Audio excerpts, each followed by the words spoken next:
That's exactly the name of our show, because we love to stick our noses in some piece of literature every single week. Now, 3-4 years ago, I think life as we knew it was literally flipped upside down on its head.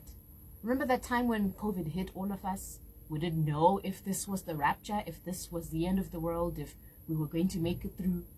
And for people who never listened to a thing called curfew, whether it came from their parents or not, this was the first of its kind, where it was a national lockdown and we had to learn a new way of living, right? There was a time where we didn't want to go to work, and yeah, I think initially we were all excited at the idea of not having to go to work and still get paid. And then after a while, it became a little bit tiring, right? Probably even anxiety was starting to slowly creep in by the idea that we had to be locked up. Do you even remember there was a time we're actually queuing to go into the shops?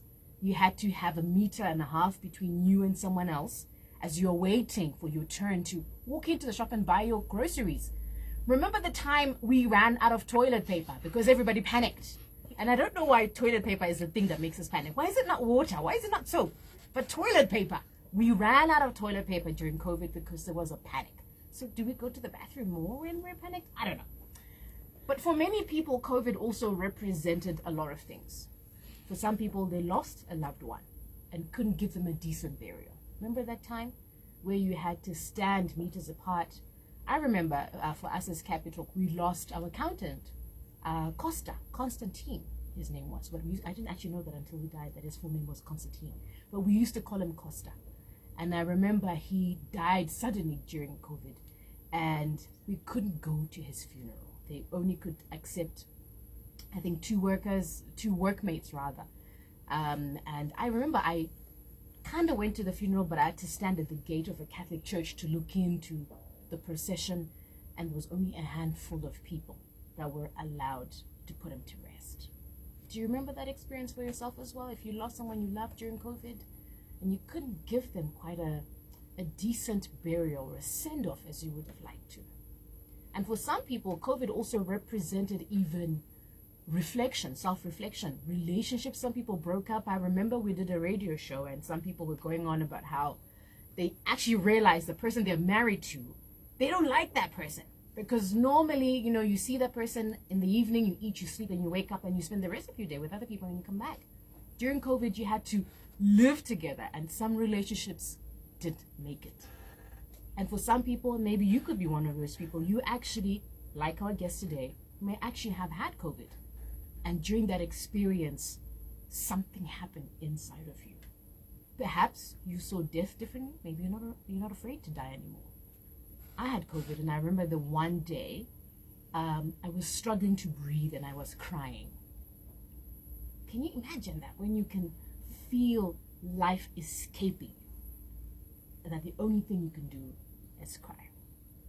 And think about that time where during COVID, when you thought you had it, or even when you had it, you had to be isolated. You're suddenly alone as you're battling and fighting for your life. And I remember during COVID, they would tell you the first 7 days are not the problem. It's day 7, we need to watch out. And then you're counting down the days to your demise, possibly your demise. What a time that was. I want you to meet a woman who also had her own experience during that time, and it led her to write a story, a children's story. We want to find out from her what that was like, as you are also reflecting on your experience and your process with COVID itself. I also want to know from you on 0719-100-404 if you're connecting on any level what we're talking about. Any life-changing experiences you've had that had you thinking differently about how you live. I want you to help me welcome our guest today, who went and wrote a children's book after she had been sick with COVID, had been isolated, and she experienced a life-altering experience. In her other life, she's a foot doctor, but today she's just Dona Gohil. She's a writer with a story to tell. Dona, hello and welcome. We're so excited to have you on. Good morning, FoLake. Thank you so much for having me on the show today. So COVID happened for all of us. It was something. Do you remember where you were when you thought you might have had COVID? It felt like yesterday. I knew exactly where I was. Yeah? When I first figured out that I wasn't feeling 100%, I was actually in my clinic in London. Mm-hmm. And I just remember going, I'm I'm not feeling 100%. And I thought, let me just take a test just to be safe before I start work. You know, I don't want to expose anyone unnecessarily. And so I did the test and it came positive, and I was like, oh my God, I have COVID. And I was shocked. Yeah. And then I was like, right, time to go home. Went straight home, closed my door, told mom, dad, everyone, sister, listen, I cannot come out of this room. Just make sure the food is outside, and I'm going to hibernate and try to do my best to recover and keep everyone safe. Yeah. What was the feelings you had? Were you scared? Were you excited? Oh, I'm a COVID trooper. Like, I don't think there's anybody who did that. I think when I first got it, I wasn't like I'm a COVID trooper because I was still going through it. But I just remember thinking, it's insane. Something I saw on the news that was on the other side of the world. That's where, like, you know, everyone knows it kind of like started off from, has now reached my doorstep. Like, that to me was insane to think of. How can something travel so seamlessly through all the countries, different continents, and now I'm harboring it in my bedroom when it was just something on a screen. Wow. Right? Like, that to me was like, I can't believe this. Yeah. Then the second thought was, oh snap, I hope I have enough oxygen and my lungs are good. That's funny. That's funny. So here you are, you've gone home and you've decided to isolate. Yeah. Moments where you are alone for days. And you're like, what, you're stuck in your bed all the time? Were you sick? Because for some people, they were asymptomatic, right? They weren't sick, but they had it. They were carriers. Yeah. For some people, it hit them hard. I was not one of those lucky people, unfortunately. So I had all the symptoms, the headache, the fatigue, the fever, the dry throat. Thankfully, it didn't materialize into a full cough, which I think a lot of people had. But I just remember being just like, it felt like I was so drained. And I was just lying in bed the whole time. I don't think I've ever lied in bed that much since I was a little kid, right? So now you're sitting there and you're like, okay, what do I do? Like, you can't even watch TV, you can't even be on your phone. You're just so like, just bed, curtains closed, like just trying to sleep it out. And every day you're like, today, do I feel better? Today? Is it the day where I get out? No? Okay. And like, by I think day 7, like you said, I was like, okay, maybe now. I did the test, I was still positive. So I was like, right, I need to just rest a little bit more. And then I think the 10th day is when I tested and it was negative. Oh my God, I leapt in joy. I was so happy. The fight for life in a different sense. Yeah, different. So for many people, I think COVID brought in different experiences. Others felt enlightened by it. Some were more grateful about it. Others bitter because they may have lost something. For you, your feeling was? It's a very mixed bag of emotions because I too lost my grandfather during COVID and he was in India. So I couldn't go to his funeral and we had to watch on a Zoom link, which felt very impersonal. You know, your grandfather is surrounded by people that half of them you don't even know. And you're watching it and you're thinking, man, I wish I was there to, be there for those last bits. And then on the same take, I had time with my family. I wasn't rushing out in the morning to work, coming back when they're like about to get into bed. And so now I had more time with my family and more time with my sister. We were able to do the projects we weren't able to do. So it was kind of happy and then sad at the same time. And you miss your friends that you'd normally see, you miss your clients that you'd normally see, you miss traveling. But then you begin to appreciate your own home, your own space, your own like reflection time. So I think it's very interesting, but it was just like an eye-opening experience as a whole. And food, what was your relationship with food like? Because that's also part of the reason why we ended up writing, isn't it? Because the idea of losing your sense of taste, even if you're hungry. I actually had anxiety when I had COVID about eating because I had no appetite, so I just couldn't experience food. So I would be anxious about not being able to eat food. A lot of people had that. A lot of my friends had that. A lot of clients I spoke to had that. I had the reverse. Ooh. I know that sounds insane, but I just really, really wanted chicken soup. Wow. And I just remember messaging my mom going, I need chicken soup. Please make chicken soup for me. And so she very nicely made me chicken soup and she would leave it on my doorstep. And every day I was eating the same thing and it was just like a craving that I just needed. That is fascinating. Yeah, that is very strange. Okay, so and then at some point chai tea became your thing. Yes. Talk to us about that and your experience with the chai tea, which led to the book. So I don't know if you had this in like the Zimbabwean culture, but tea is a really big thing. So tea and chai is almost the same name. Okay. Chai is in our Indian language, Gujarati, and various other languages. But you always associated tea with the comforting, kind of warm, makes you feel better, something you would have in the morning, maybe you could have later on in the evening. And my mom always said to me, like, when you're not well, I'll make you a cup of tea, right? So she make me a chai. And she was like putting all these like spices and herbs in it, so it really just soothes your body on the inside, helps you heal. And then she always make me like a slice of toast with butter. So growing up, that was always something I had when I wasn't well. So having 10 days of not having that, because I was trying to avoid sugar, I was trying to avoid all those kind of like spicy things. I just wanted my body to heal. And I just remember waking up on the 10th day and going, man, I really want to have that tea. I just want some chai. And I can kind of like smell that my mom was downstairs in the kitchen cooking, and she was making tea and all this, and I'm like, I woke up at the right time. It's like time to go downstairs and finally and see the rest of the house, number one, and say hi to my mom and ask for a cup of chai. I love that. And yes, even in Zimbabwe,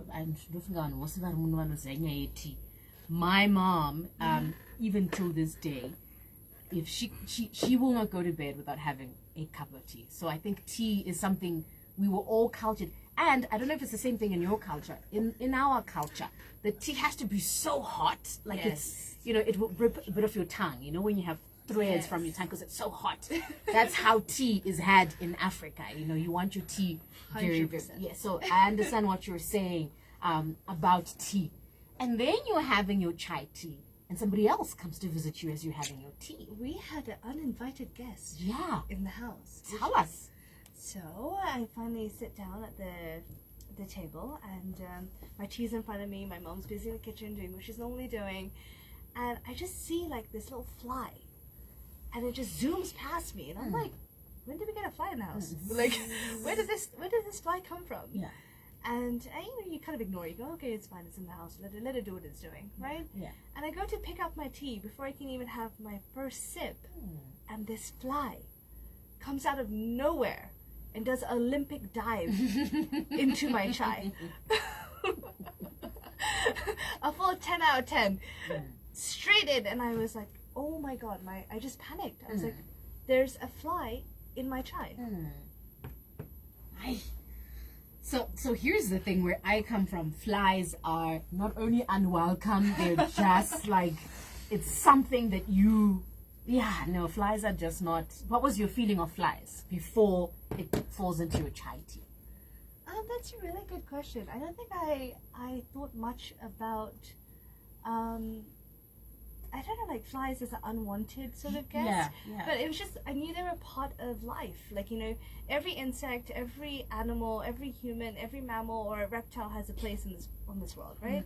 So we might not fully understand their key purpose on the planet, or maybe you do if you're a biologist, right? But it wasn't something I would look at and be like, this needs to go away. I was just like, there's a fly. I hope it doesn't land on any food. I wasn't thinking it would go into a drink. Your drink, right? After 10 days of craving for some chai, and then the fly gets a first sip, I was a little disheartened. Yeah, and I would be too. It's 9:31 on Capital 100.4 FM. Harare Zapi. We're talking to a woman who went and wrote a book straight after her experience with COVID, which was inspired, interesting enough, by tea and this unwanted guest. And we want to find out more from her, how exactly this converted into a story that has actually connected her and I and beyond. Good morning and welcome. Pages. Capital 100.4 FM. Harare's heartbeat. So anybody who loves their food does not like flies, and I'll be the first to put up my hand and say nunzi and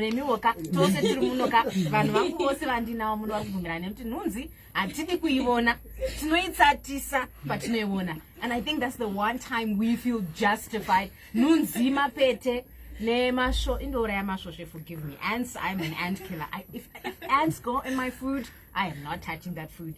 And there was something else. Spiders, yeah? I think it's an African thing. I'm with you on that one. Right? Yeah. Okay, that makes me feel better. So today, our writer then went and had an experience of a fly doing an Olympic dive, in her words, into her chai. And then what happened? So I had this, maybe it's because I had COVID, so I had a new appreciation for life and being alive and understanding. But I panicked and I literally grabbed my fork from the side of the table and I wanted to lift up the fly because I was so scared it was going to drown and die or burn in this, and not contaminate your tea. No, I wasn't even thinking about the tea at this point. I was like, oh my god, there's a fly and he's about to, or she's about to die in my chai, and you know, I couldn't live with that. I just came out of like a life-changing experience and I don't want something else to die. So I just literally picked it up straight away and I started blowing on the fly just to try to cool her down, and just like, you know, I was like what can I do to help? My mom's sitting next to me. Did you perform CPR on the fly? I mean, my fingers are not that nimble, but they can be when it comes to feet. But I panicked and I was trying to, and I reached over to get the kitchen roll, and I started dabbing the fly on the kitchen roll because its wing was wrapped around the fork. It almost kind of like held on to the fork, which is really strange to see. I've never seen a wing do that. And when I was dabbing it on the actual kitchen roll, it slowly became unloosening, and then it just laid down on the actual kitchen roll, and the tea was being absorbed off the wings, off the body of the fly, and slowly the fly was starting to try to like almost stand up, but you can tell the legs were a little bit shaky still. It was traumatized. It's just from a hot bath. Right? Yeah. And it didn't even sign up for this experience. So now the fly is trying to get up, and you know, I'm still trying to blow on it, trying to, you know, see if there's anything I can do to help. And then I thought, you know what, it's gonna be too hot in the house. Let me take it outside. Let me go to the front door.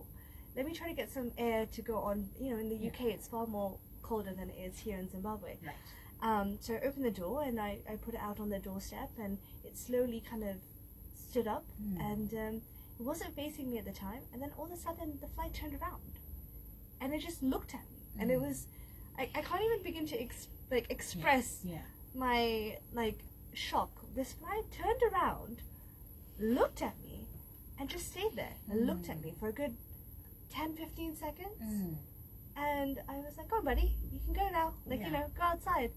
And after I said those words, it turned around and it flew off. And I thought to myself, this is unbelievable. No one will believe you when you tell No them one the will fly believe this story. Looked back to say thank you. I don't even know if it said thank you. Maybe it was just looking to see who's this brown blob that's looking at me trying to take me out. Who knows? But like, you know, it just turned around and it just flew. And I went back to the table and I sat down, and my mom's face was just in disbelief. She's like, what are you doing? And I was like, it flew away. I was like, I think I just saved a fly's life. And that was that was something that kind of hit home, and I was like, wow, I felt good doing that. I hear you. That was nice. In a weird way, I hear you. I know it's a fly, but I hear you. Do you think animals, because I think we have a different connection with animals, right? Because they don't talk, they don't express themselves the way we do as human beings. Sometimes it's easy for us to take them for granted. But do you think they also, like you're describing, experience gratitude and, oh my gosh, this was a thank you for helping me kind of thing? I'm a big believer that although we can't hear or understand what animals have to say, there is an unspoken language and appreciation between all living creatures on this planet. So whether it's a dog, whether it's a cat, whether it's a hamster, a fly, a rabbit, whatever it could be, 100%. I feel like they have emotions too, they have feelings too. They are not just animals, as some people say. You know, they have feelings, and you know, it's important to understand we share the same space with them. So I do believe that there is a possibility that there could have been a gratitude, a thank you. Was I looking for it? No, but could it have been there? I'd like to interpret it that way. So, you know. And you know what, as you're saying this, I actually agree with you, because as I'm thinking in Shona, we actually have a proverb that says, when you see your goat coming to give birth in the vicinity of people, it's looking for help, or it knows that it's going to get help. So I think I agree with you that they may be animals, but they also know when you're being helpful, when you're being mean, when you're being loving. It's true. And by the same emotion, they must be able to express gratitude. Okay, it's 9:37. Good morning. We're talking to Dona Gohil this morning about her experience after she had COVID, which may be related to how she ended up writing the book we want to talk about now. So I can imagine telling the story to anyone. Sounds weird. I can't imagine telling one because I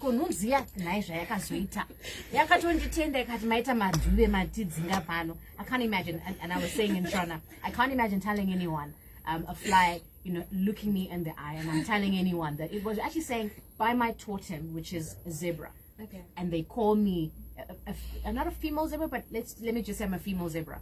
I'm a tembo or a madue. So I can't imagine telling anyone that this fly looked at me and said, "Female zebra, thank you so much for saving me." But this was your moment.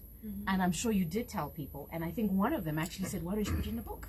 That is very true. So I went to work the following week after testing negative, and my first client that comes in, wonderful person, wonderful human being, Cameron, and he's like, "Oh, how's it been? I heard you had COVID. Hope you're feeling better. How was it for you?" So we were just talking, just having a conversation. And he said to me, "Oh, wow, that sounds interesting." I was like, "You won't believe what happened actually a couple of days ago." And he said, "What?" And I started telling him the story about the fly. And he just sat there. He was watching me with a smile on his face. And I was like, "I know this sounds crazy." I was like, but like it happened. And he goes to me, "No, I'm not laughing at you." He's like, "That would make an incredible children's book." And I went, "Really? Like people would want to hear this story?" And he was just like, "Yeah, you should write it down." And then that sort of kind of like resonated with me, and it stuck to me. I thought maybe this is something I should actually look into. Maybe I should start doing this. And that's how the story began, so to speak. Yeah. So it's 9:39. In a minute, we're going to hear what this children's book sounds like. Dina is going to do a live reading like we always do on Capital 100.4 FM, Harare's Happy. So as you were listening to Dina's story, can you connect with the idea of an experience that happens to you that no one else can understand, but in your soul, in your spirit, that it means something, or at least it changed you in some way? And I'm wondering what that experience might be, if you would like to share with us as Dina is sharing her story. So are you ready? In a second, we are going to do a live reading. She's going to tell us the name of the book and the experience of writing the book. It's 20 minutes before we get to 10. Good morning. Welcome to The Crunch. This is Pages. The life-changing radio, Capital 100.4 FM. All right. Are we good so far? So I'm going to need you to wear your headphones. Only so you can hear the music there. Because once the mics are up, you won't be able to hear the Capital 100.4 FM.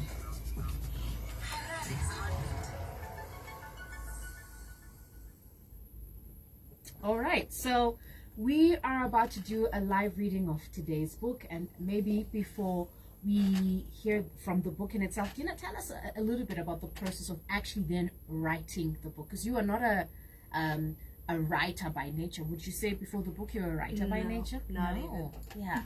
So tell us a little bit about the process of you then actually sitting down and then penning down the words that are painting a story. So the story started being written actually on the London Underground. So as I would commute into work in the morning or on the way back home, I was sitting there trying to put the words together, trying to get it to rhyme so children would enjoy it.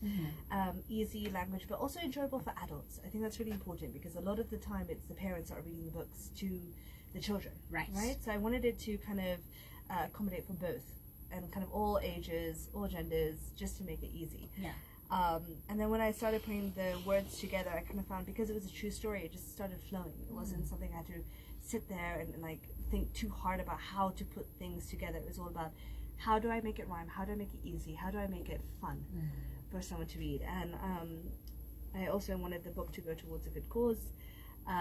So I thought, you know what, if I can do as much as I can to make it enjoyable, maybe that'll help spread the message, and then we can help others. So the book was actually aimed towards helping Zimbabwean orphanages.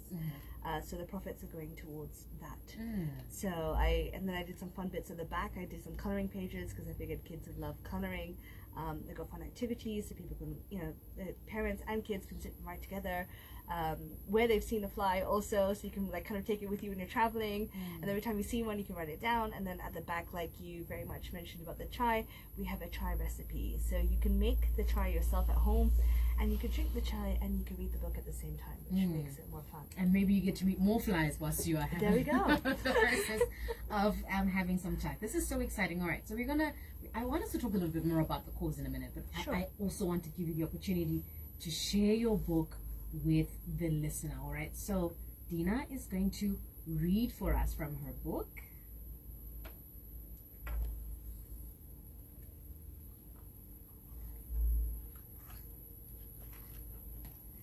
The story is called A Girl and the Fly.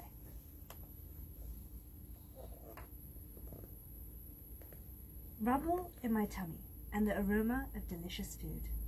A nice warm chai would make me feel good.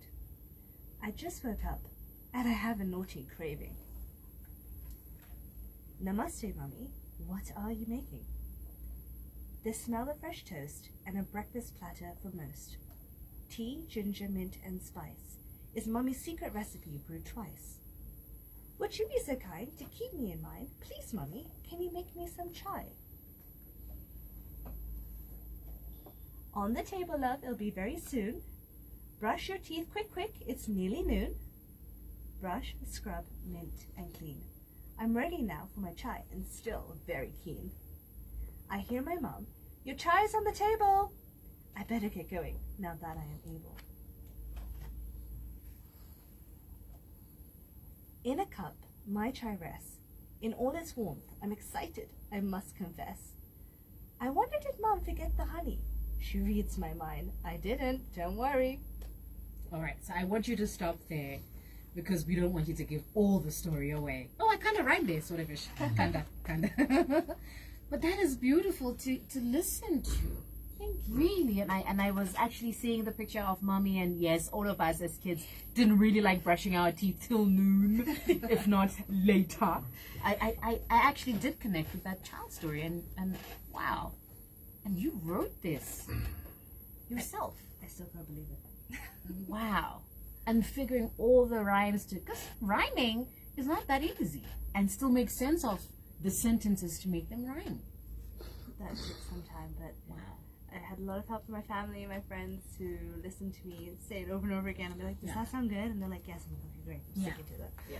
So, I know writing the children's book was an inspiration of your friend, but for you, why did that make sense to write a children's book? I think I've always been a creative person growing up, and I love arts and I love being, with people as a whole. But there's a certain innocence in children that, you could just almost can't help but smile. When you see a child and their face lights up and they're happy, or they're playing, or they engage in the words that you're telling them, or something resonates to them. And so I kind of felt like this would be something so nice for kids to be able to read, to understand, to appreciate the smaller things in life, whether you're a human being or a fly. And with everything that's going on in the world right now, it would be nice to raise some awareness towards the earth, people, animals, everything. So I thought this would be a nice sort of platform to do that. Yeah, and the girl in the book sounds like she's a happy girl. I hope so. Yeah, she sounds like a happy girl, and her mom sounds, very loving. Tafadzwa in Greater Good Morning. Shikai, very true. Those days, that was very bad. COVID destroyed our future, our relatives, friends, my family. Bedu first walked down Kilwa. Nabatete bangu, second month, mbuya bangu, kanuwa amai batete bangu. Can you imagine that? That was a horrible time. Yeah, it was. You're right. We can connect with you on that one, Tafan. So thank you so much for sending us through. So, this cause, how then did you connect your experience, the story, putting it in a book, and putting it towards the orphanages? So, just prior to writing the story, I was about to get married. So, my husband is Zimbabwean, and so I knew I was coming to Zimbabwe, and I had visited many times before, and I just fell in love with the country. I thought, what a beautiful space, what a beautiful people, what a beautiful climate, everything. And and I noticed there was a lot of flies here. So yes, this is why we don't have conversations with flies out here. So when I got there, I was like, okay, maybe this is something the kids would also be able to relate to, because they would see flies going around, and I wanted to do something that actually would help people going forward, whether it's me or whether it's somebody else, or however you come onto this earth. Let's try to do something that's going to benefit others. Let's try to be a positive member in society. Let's try to do something. So then when I came here and I saw that, I thought, you know what, I would love to be able to help the innocent, little kids, and let's see what we can raise, and we can try to kind of do as much as we can, hands-on. Oh, love that. It's the voice of Dona Gohil. She went and wrote a book, A Girl and the Fly, after her experience with the fly. And not only did she put this into a story, but has also decided that the proceeds from the book are going to help orphanages in Zimbabwe. In a second, we want to find out from her how we can get a copy of the book, how we can support her initiative, the cause that she set out to achieve through the book. Lawrence, good morning. Thank you for tuning in and being a part of our show. Lawrence says, had same experience when a thirsty bird literally collapsed outside our house some 2 years ago. We picked it up, opened up its beaks, and dripped drops of water into it. In 5 minutes, it recovered, and we let it fly away. It's been 2 years, and this particular bird comes by every time as if it's checking on us. There we go. See? Wow. Animals do have their own kind of intelligence and feelings. Wow. The bird is coming. And ironically, did I tell you what his last name is? Lawrence Hungwe. Guess what Hungwe is? It's a bird. Yeah, isn't that interesting? How uncanny is that, Lawrence? Thank you so much for your thoughts. We appreciate that. The bird is coming in and it's checking in on you. Love that, love that. So tell us, Dina, how do we get the book so that we can participate in the course? So we're stocking the books in NB school uniform shops. It's going to be in Chisipiti, it'll be in Borodale, Sam Levy's, and also the Avondale shop. So when you go to the counter, you can just ask for a copy, and then it's as easy as that. And if you're there, you can shop at the same time, I guess. I was actually thinking that's smart, because most of us, when we're going to NB, we're buying uniforms for our kids or ourselves if we're still in school, but I don't think we are. So it makes sense that you should actually be able to buy a book from NB. All right, so this is it. If you also want to participate in supporting have you actually visited any orphanages as you've been here? I've gone past them. I've gone to see kind of which areas they're in, so I know where they're going to be.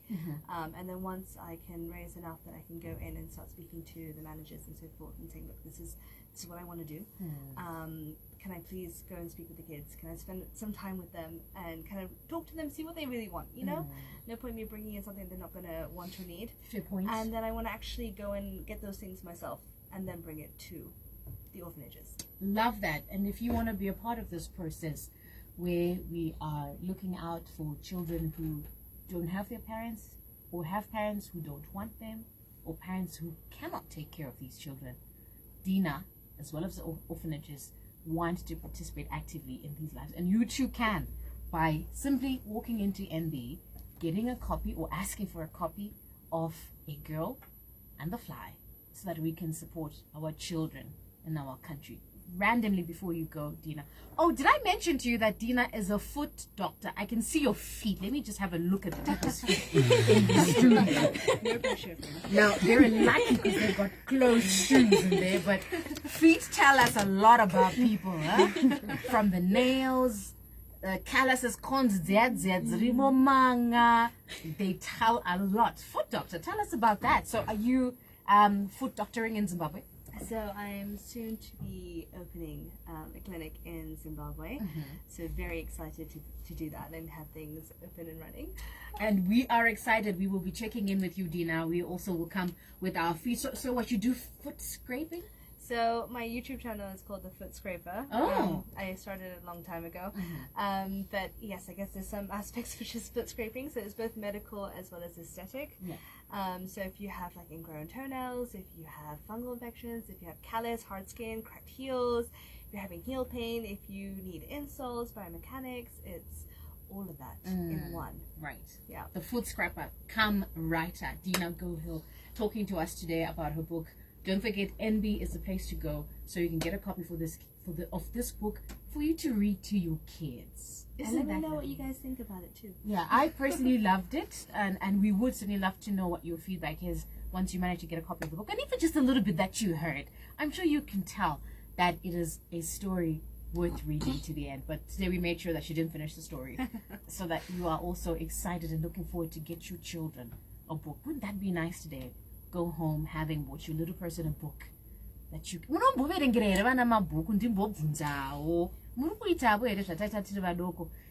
and we used to watch this in the movie, so, and then we started doing it in my house, where you actually have a glass of milk, cookies, yeah, maybe cookies is stretching it, but a glass of milk and the book in the evening, and having it read to you, whether it was a Bible or something. And I'm wondering, good night mama, good night munungu.